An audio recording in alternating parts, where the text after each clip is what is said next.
Cuando hablamos acerca de el fin del tiempo de gracia, probablemente para muchos esto sea un término desconocido, mientras que para otros puede causar mucho temor.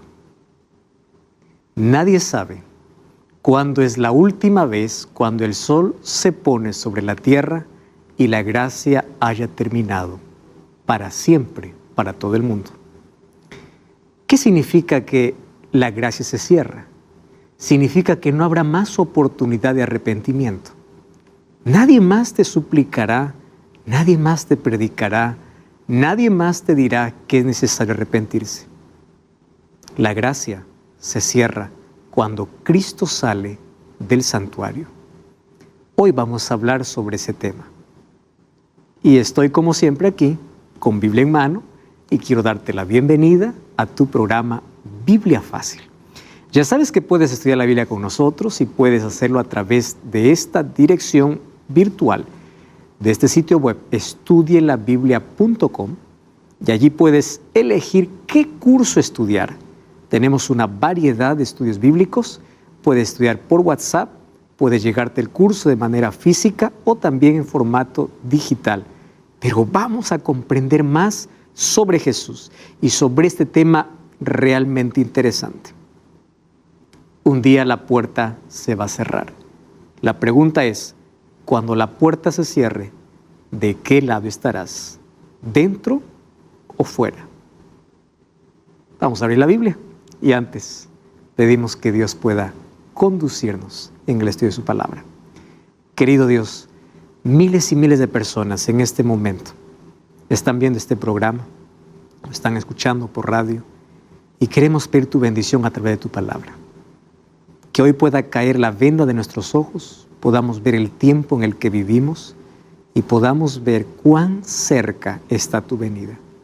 Por favor, ayúdanos a comprender de que necesitamos hoy aprovechar el tiempo que tú nos das de gracia. Que esa gracia nos cubra, nos salve, nos transforme. Que nadie pueda rechazar tu sacrificio, tu perdón, y que todos podamos un día llegar hasta tu presencia por tu gracia.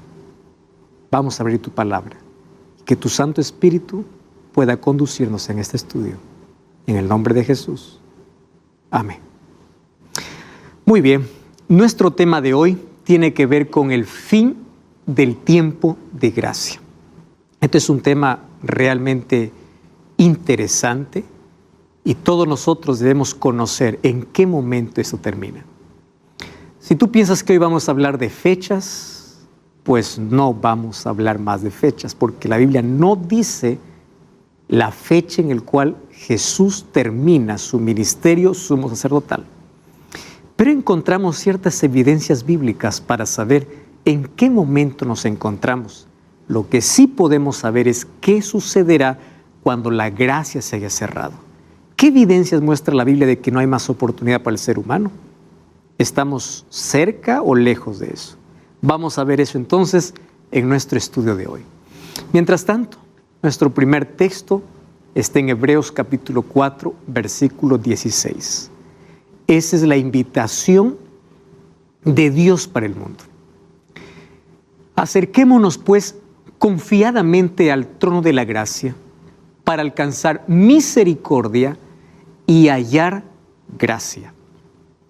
Me encanta cómo en un solo verso que es tan pequeño, 2 veces se menciona la palabra gracia.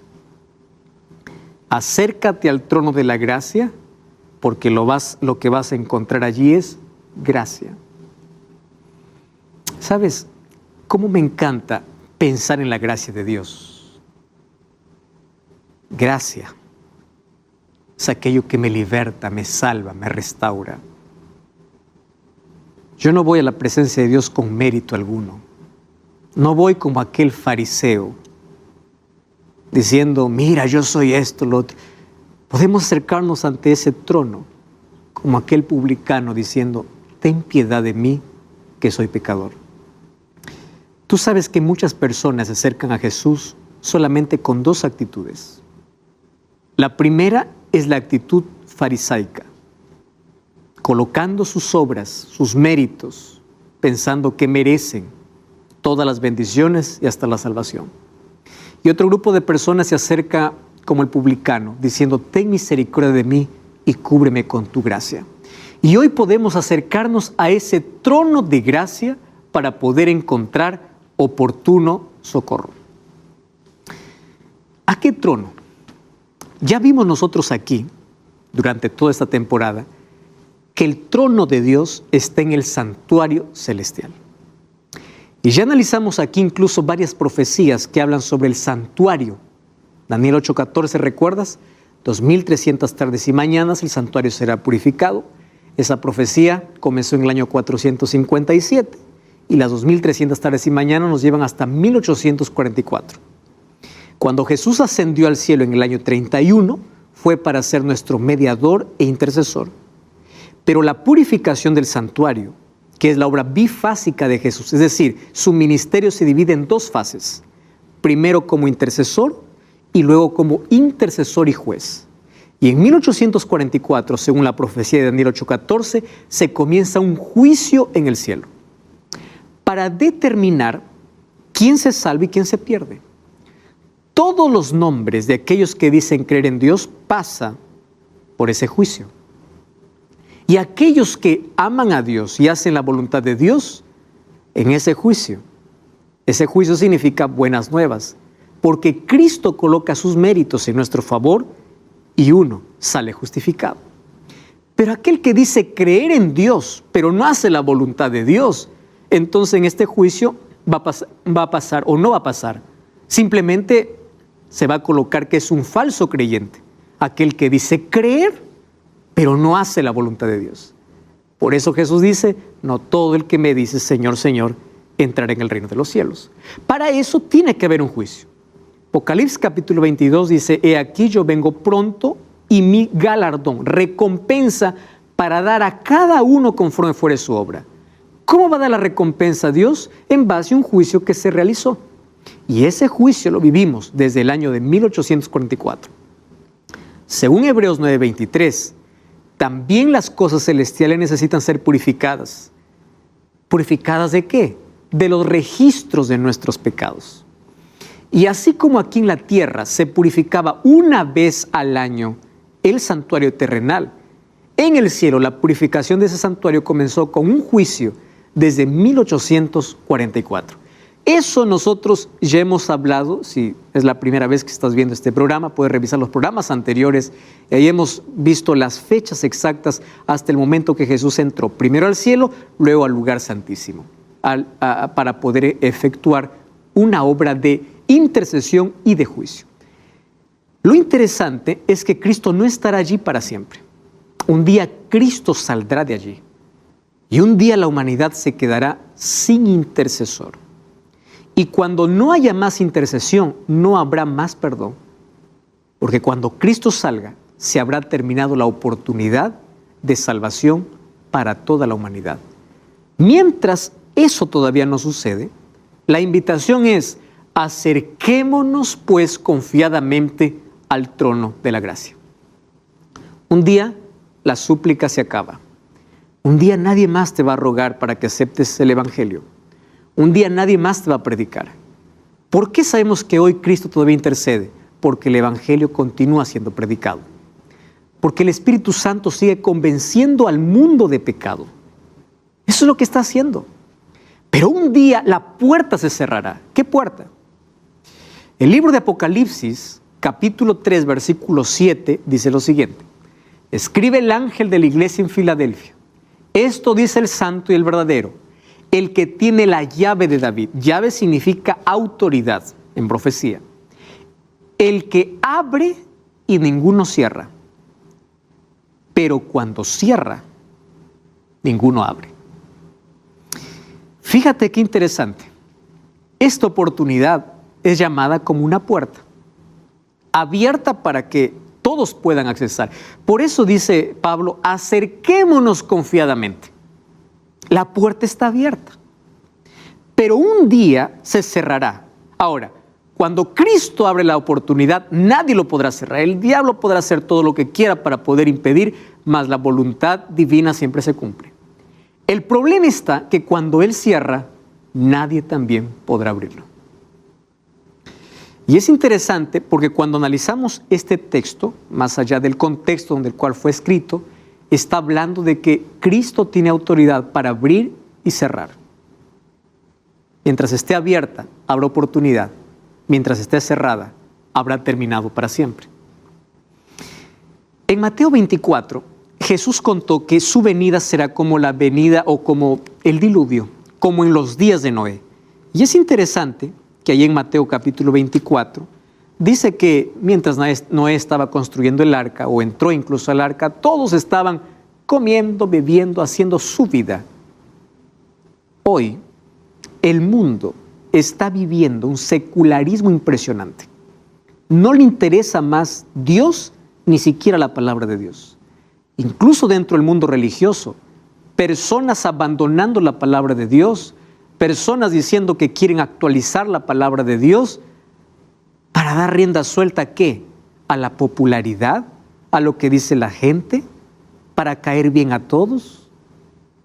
Cuando en la Biblia encontramos principios establecidos, como en los días de Noé.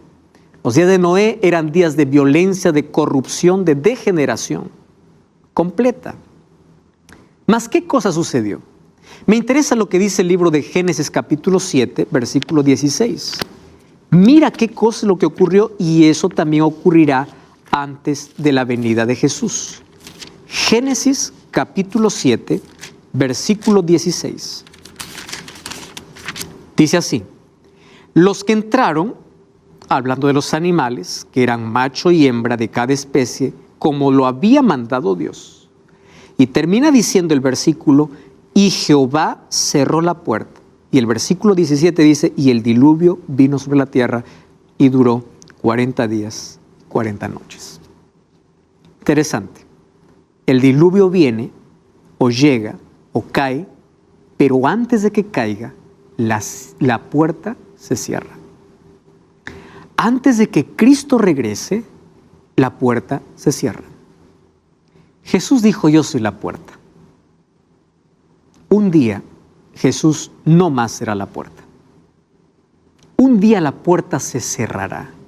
La oportunidad que ha sido tantas veces despreciada se acabará.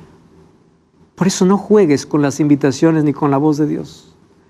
Dios cerró la puerta. Eso dice Génesis capítulo 7, versículo 16.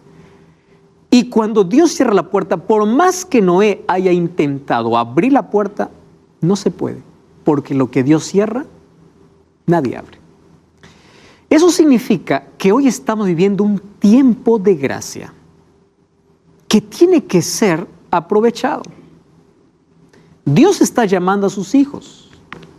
¿Y de qué sirve una gracia abierta cuando hay un corazón cerrado? De nada. Hoy el mundo está ensordecido por tantas voces de placer y diversión que no escucha más la voz de Dios. Y cada día que pasa es un día menos de gracia. No sabemos con fecha exacta cuándo Cristo va a abandonar el santuario, pero sabemos que esa gracia se va a terminar. Cristo va a dejar de ser nuestro intercesor. Mientras tanto, la Biblia nos habla por lo menos de 3 momentos donde la oportunidad se acaba para el mundo. Primer momento, cuando la muerte llega.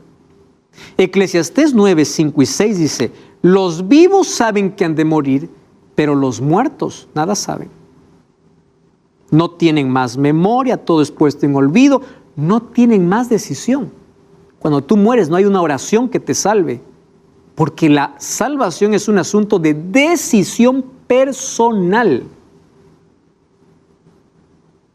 Entonces, la oportunidad para todos los seres humanos, mientras la gracia esté abierta todavía en el cielo, también se acaba cuando llega la muerte.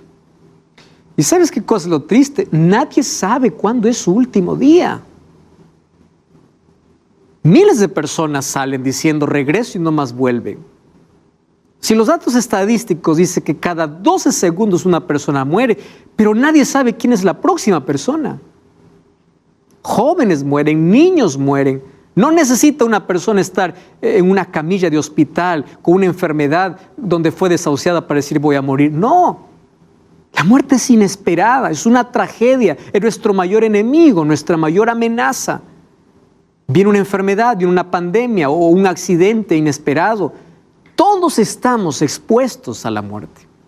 La pregunta es, al momento de morir, ¿dónde estamos? ¿Dentro o fuera del arca?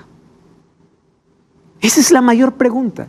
Si hoy fuese tu último día, ¿tú estás en paz con todos tus semejantes y en paz con Dios? Los vivos saben que han de morir, pero los muertos nada saben. Por eso Hebreos 3:15 dice así: si oyeres hoy su voz, no endurezcáis vuestros corazones. Porque en la Biblia no existe el mañana. Proverbios 27 dice: no te jactes del día de mañana. No sabes qué va a traer el día de mañana. El presente es para ser aprovechado. Hoy. Apocalipsis 3:20 dice: aquí estoy, no dice estaré, no dice estuve, estoy en el tiempo presente, porque el futuro es desconocido. Por eso en el presente mi vida tiene que estar en las manos de Dios, yo tengo que estar a cuentas con Dios.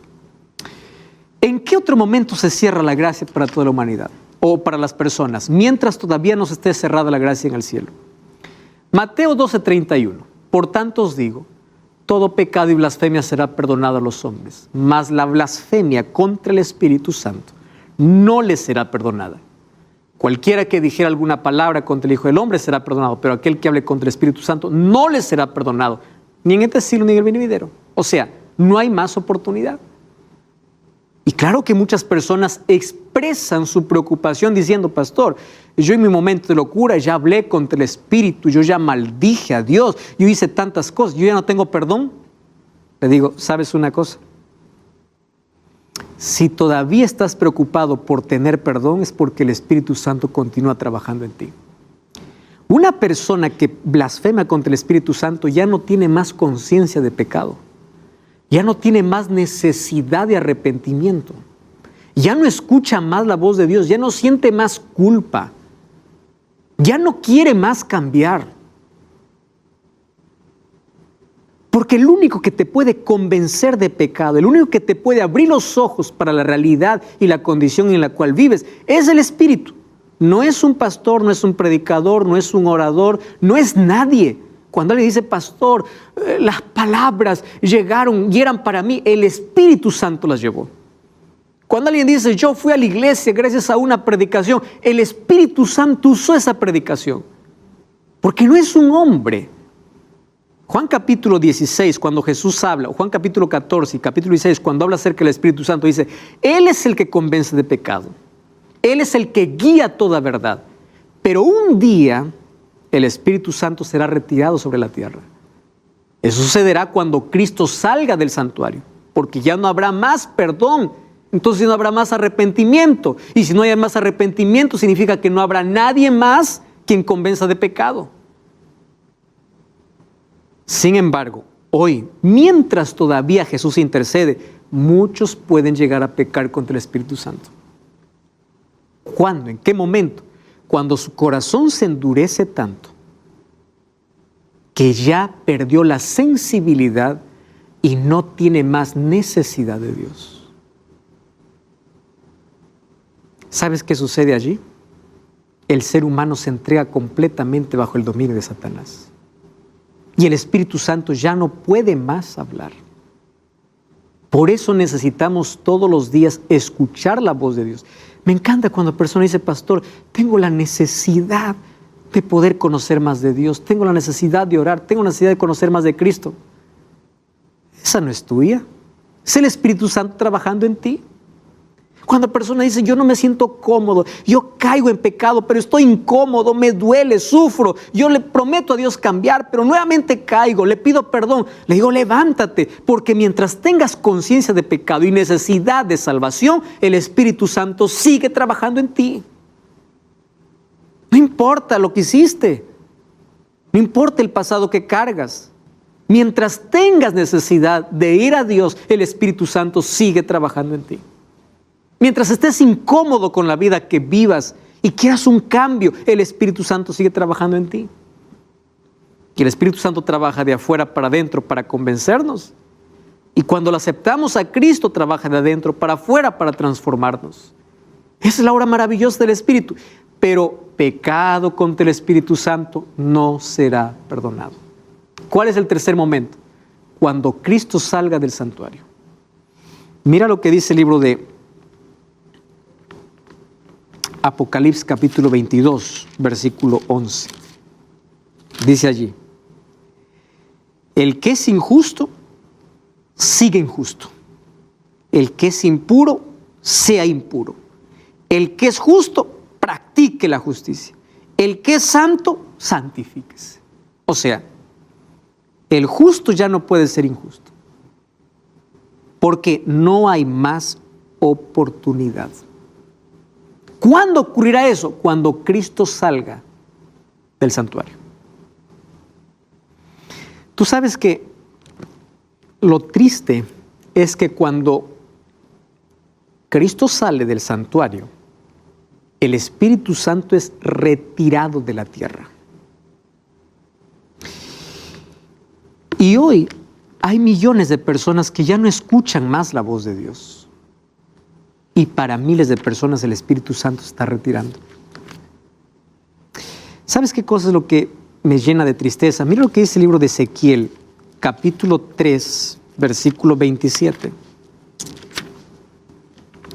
Ezequiel, capítulo 3, versículo 27.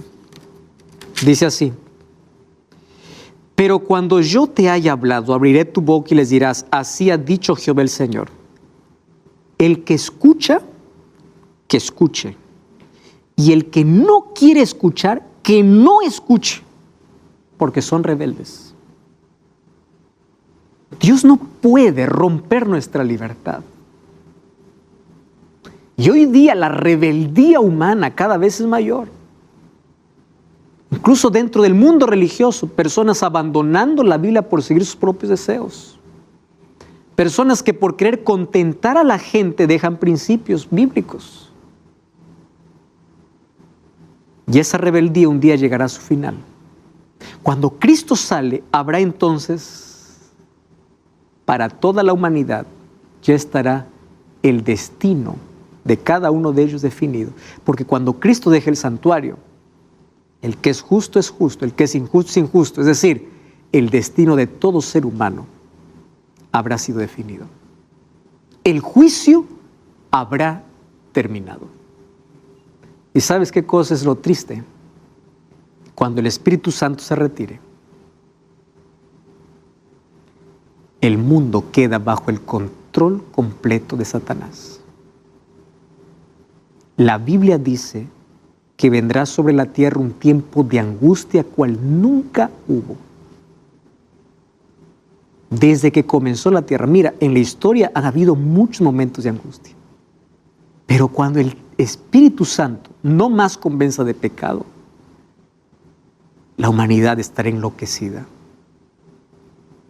Y esto realmente es terrible. Los acontecimientos de hoy nos están preparando para una angustia mayor. Cuando el Espíritu Santo se vaya, los seres humanos que no tienen el sello de Dios o no han aceptado a Cristo en su vida, quedan bajo el dominio completo de Satanás. ¿Recuerda lo que dice el Evangelio? Que cuando Judas se levantó, Satanás tomó posesión de él.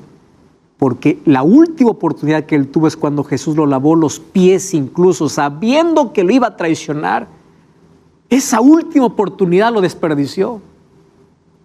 Cruzó la línea.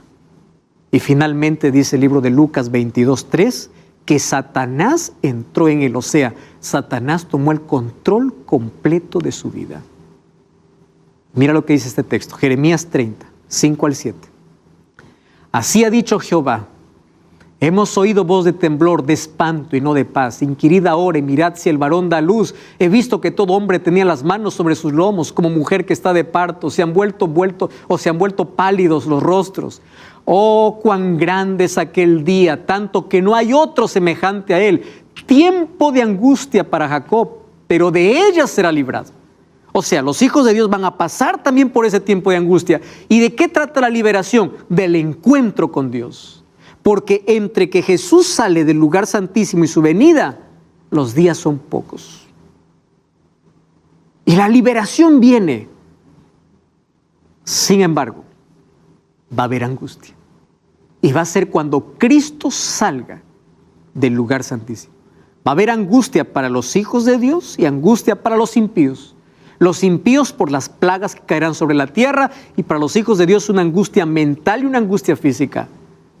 La angustia mental porque todos se preguntarán, ¿mis pecados habrán sido perdonados? Porque saben que no hay más gracia. La angustia física porque estarán huyendo. La Biblia habla de una persecución en el tiempo del fin. De aquí te voy a mostrar ese texto bíblico. Mas los impíos sufren porque es allí donde caen las 7 plagas. O sea, cuando caiga la primera plaga sobre la tierra, la gracia habrá terminado en el cielo. No sabemos cuándo termina, lo que sabemos es cuándo ha terminado. Cuando las 7 plagas caigan, significa que Jesús no está más intercediendo y el Espíritu Santo se habrá ido. Eso significa que habrá una angustia cual nunca hubo. Te voy a decir una cosa aquí muy interesante. Hoy vivimos angustia, pero esta será como nunca hubo. Y Dios por amor llamará al descanso a muchos de sus fieles porque sabrán que no soportarán esa angustia. Y a muchos hoy los está preparando para vivir esta angustia. Por eso cuando vengan crisis en tu vida, no te desesperes, confía en Dios. Porque una angustia mayor viene. Muchos dicen, de aquí viene lo mejor, esto se va a recuperar. No, cada vez mayor angustia va a haber. Sin embargo, cuando miramos con fe, vemos que el final es glorioso porque Cristo regresa.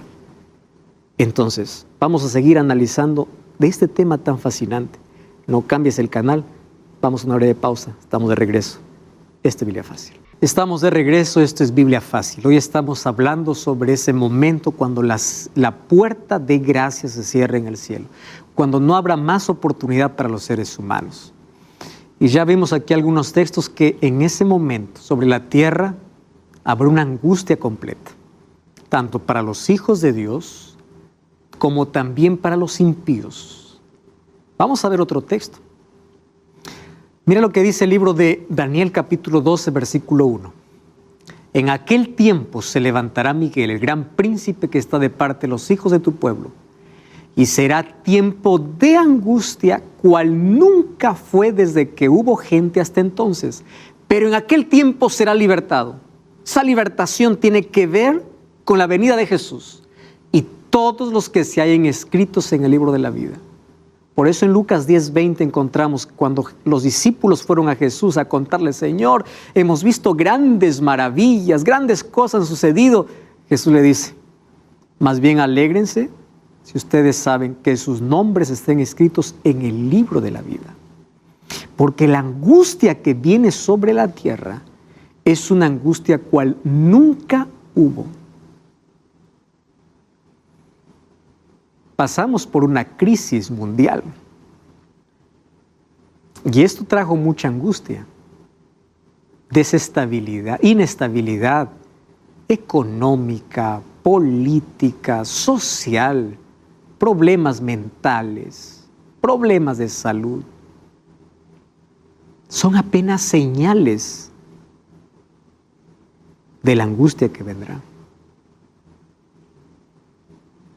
Y sabes, pensar en ello es terrible. Ahora, antes de que Cristo salga del lugar santísimo, nosotros tenemos aquí una advertencia que está en el libro de Apocalipsis. Por eso necesitamos leer más el libro de Apocalipsis sobre las cosas que acontecerán en el tiempo del fin. Mira lo que dice Apocalipsis capítulo 13. Es interesante este capítulo. Apocalipsis 13 habla de 2 bestias. Bestia en la Biblia es poder, o sea, 2 poderes. Un poder que sube de la tierra y otro poder que sube del mar. Y aquí estas 2 bestias tienen características. Y nosotros ya hablamos aquí en Biblia Fácil sobre el libro de Apocalipsis y analizamos con detalles todo esto. Tú puedes ver esto en programas anteriores sobre Apocalipsis. Pero mira lo que sucede en el tiempo del fin. Apocalipsis capítulo 13, versículo 6. Dice así. Abrió su boca para blasfemar contra Dios y para blasfemar en su nombre, de su tabernáculo y los que habitan en el cielo. Y hizo guerra contra los santos y los venció. ¿De qué está hablando? De un poder que se levantaría en la historia. Primero dice que habla blasfemias. Y nosotros viendo todas las características de Apocalipsis 13, apenas te voy a mencionar para que tú vayas a investigar y puedas ver incluso el otro video donde hablamos sobre este capítulo. Este Apocalipsis 13, de este primer poder, es el sistema papal. ¿Por qué? Porque dentro de la historia es el único que persigue por 1260 años. Incluso en la Biblia habla de 1260 años de persecución, que comienza en el año 538 y va hasta el año 1798. Pero en el tiempo del fin, mira lo que va a suceder. Vamos a leer el versículo 15. Dice así: y se le permitió infundir aliento a la imagen de la bestia, para que la imagen hablara e hiciera matar a todo aquel que no lo adorara.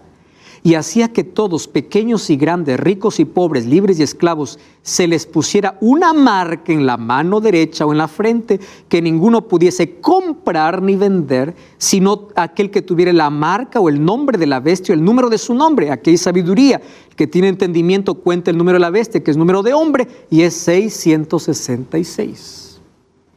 Y hay tanta especulación sobre este número, ¿verdad?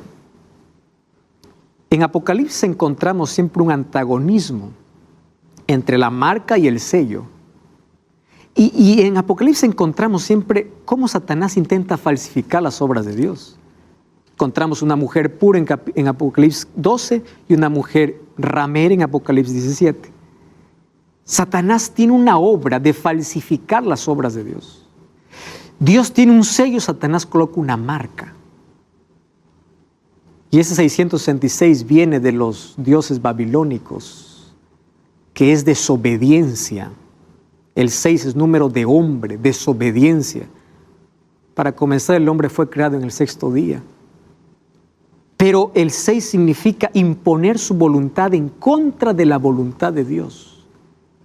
Y por favor, yo quiero aquí ser muy claro. Hay muchas especulaciones diciendo por allí, la marca de la bestia viene con un chip, viene con una vacuna. Queridos, Apocalipsis es un libro donde es simbólico por ser profético. Entonces la marca de la bestia no será algo literal. Nadie vendrá a marcarte 666. Nadie vendrá a ponerte un chip debajo para diciendo ahora tienes la marca de la bestia. Esto es un asunto simbólico. ¿Y simbolismo de qué?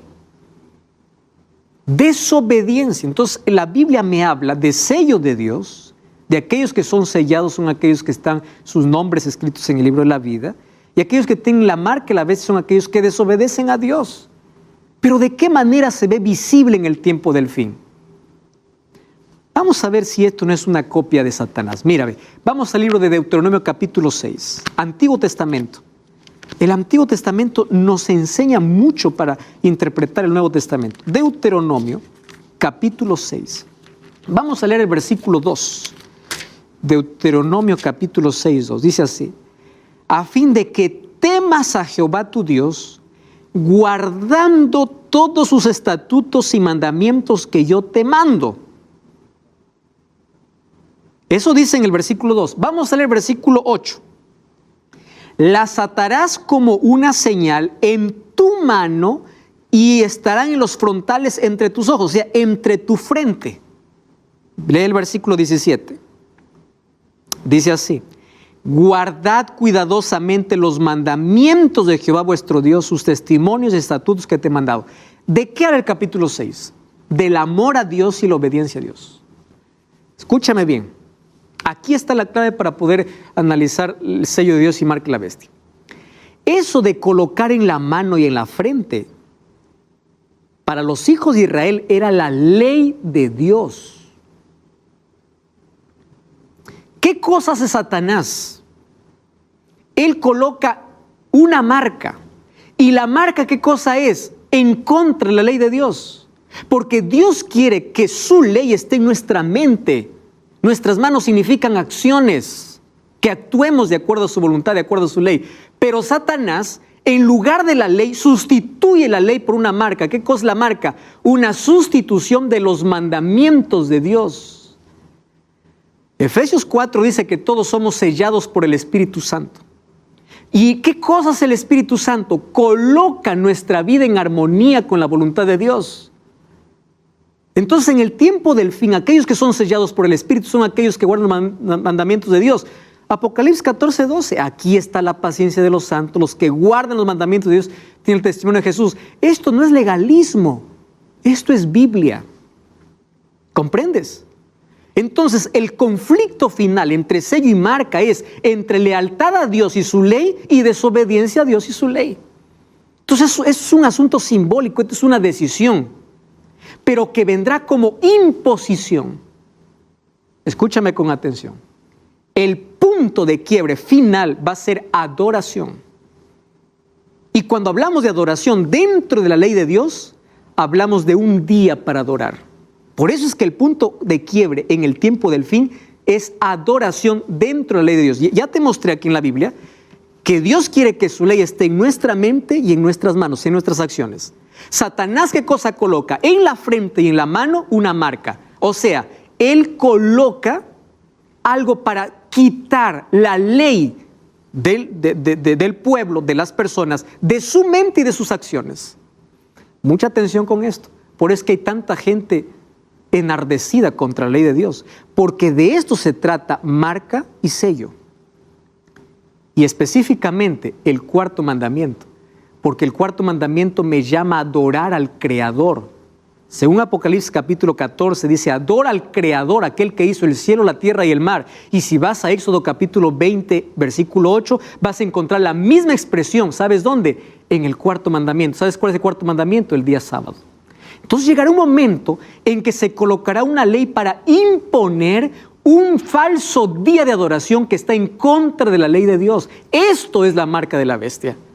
Ahora no, será cuando venga como imposición, donde nadie podrá comprar ni vender a menos que acepte. Y hoy mismo hay tanta gente siendo despedida de su trabajo, jóvenes que no pueden terminar la universidad, habiendo libertad religiosa. Hoy tenemos tanto problema cuando queremos ser fiel a Dios. Imagínate cuando esto se cumpla. Quiero que entiendas, la ley nos salva. Jesús dijo en Juan 14:15, si me amas, guarda mis mandamientos. Es decir, es el fruto, es la consecuencia, es la evidencia que en el tiempo del fin, según Apocalipsis 14:12, son aquellos que guardan sus mandamientos. ¿Por qué tanto énfasis en los mandamientos? No porque los mandamientos salvan, sino porque el diablo viene para destruir justamente su ley. Y aquellos que quieren ser fieles y leales a Dios tendrán que sufrir persecución, despedidos de sus trabajos. El justo por fe vivirá. Y aquí comenzará, ¿qué cosa? Una persecución. Dice que tendrá poder, ¿para qué? Para matar a aquel que no lo adore.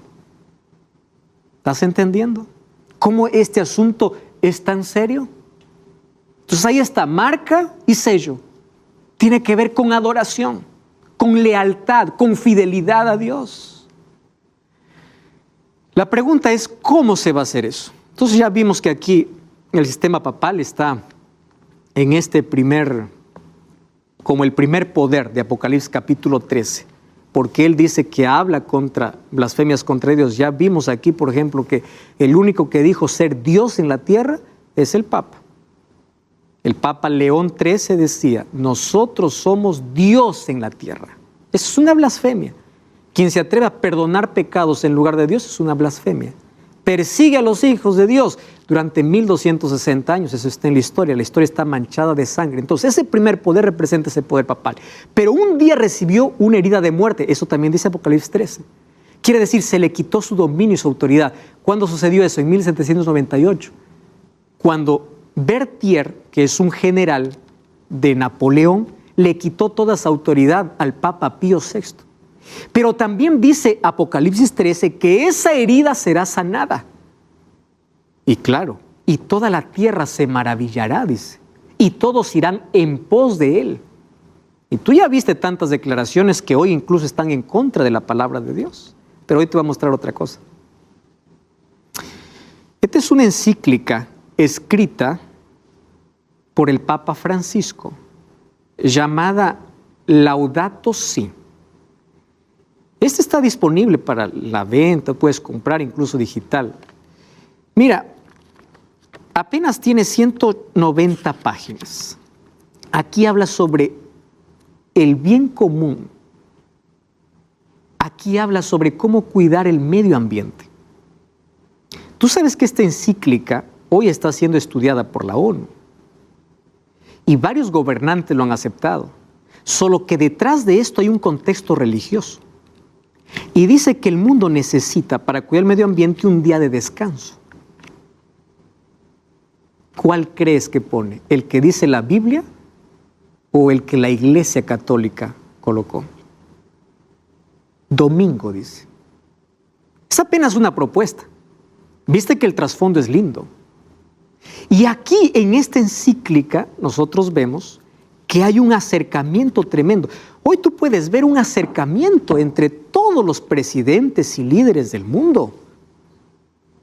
Si tú revisas en la historia, cuando la Casa Blanca daba alguna bienvenida al Papa, recuerda que los Estados Unidos fue formado por los padres peregrinos que venían huyendo de la persecución del Papa.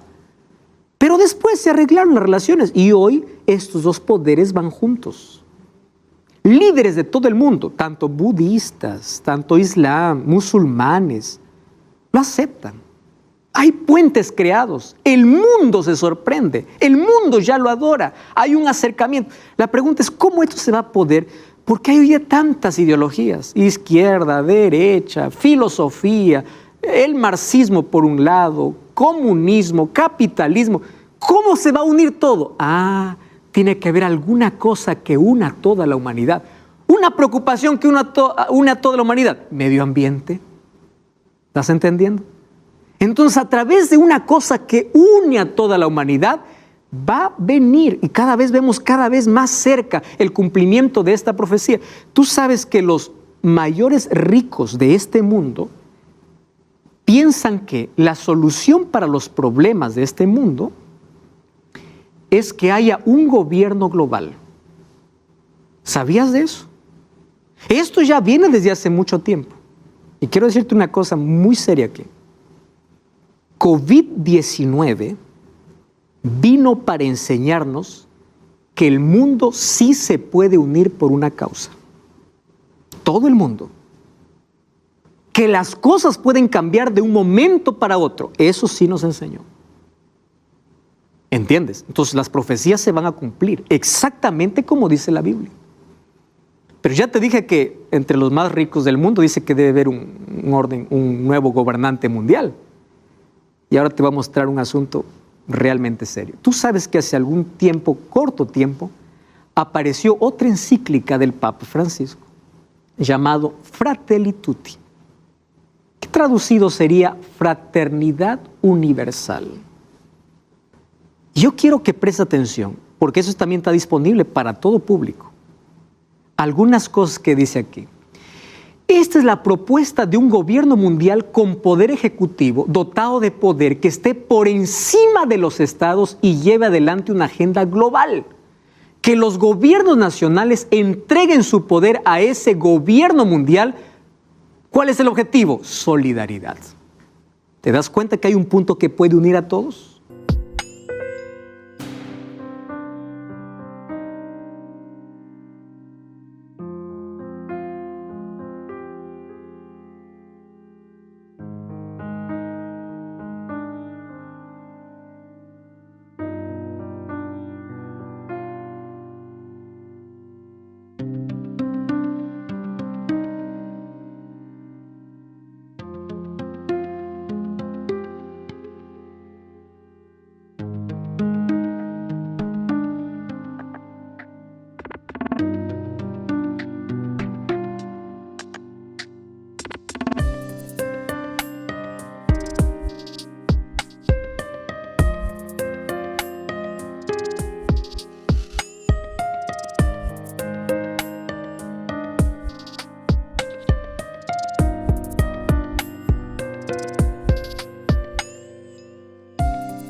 Los masones aplauden esta idea. Los líderes religiosos cristianos y musulmanes, algunos los llaman el mayor regalo de Francisco. Muchos católicos, sinceros obviamente, expresan su descontento. Muchos de ellos dicen, este no es el cristianismo de la Biblia. Incluso el monseñor Vígano, que es un arzobispo católico, dice, esto parece ser escrita por un masón.